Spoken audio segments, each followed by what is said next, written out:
ассалому алайкум кадбонони азиз, ба канали Кулчақанд хуш омадед.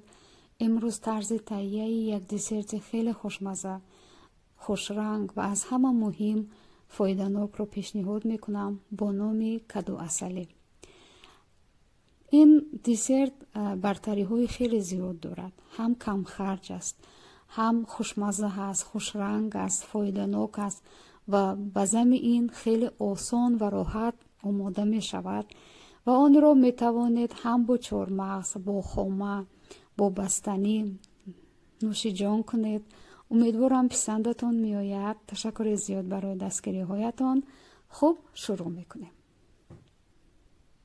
кадуасалиро аз 2 кило каду омода кардам. кадуро тоза карда ба пораҳо тақсим мекунем ба андозаи 1 лаълича.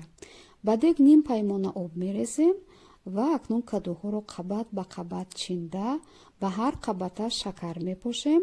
шакар бояд ба андозае бошад ки пурра рӯи кадуҳоро пӯшонад ва барои 2 кило каду 500 грамм шакар кофӣ аст ва сарпӯшашро пӯшонида мегузорем 1 соат дам бихӯрад. баъди он сарпӯши дегро мегирем ва мегузорем ним соати дигар дар оташи миёна биҷӯшад то ба қиём биёяд. хуб, омода шудааст нӯшиҷон ва акнун аз болояш чормағз ва ана ҳамун шарбати асалиро аз рӯяш мерезем то хушмаззатар шавад. умедворам писандатон омад. ташаккури зиёд.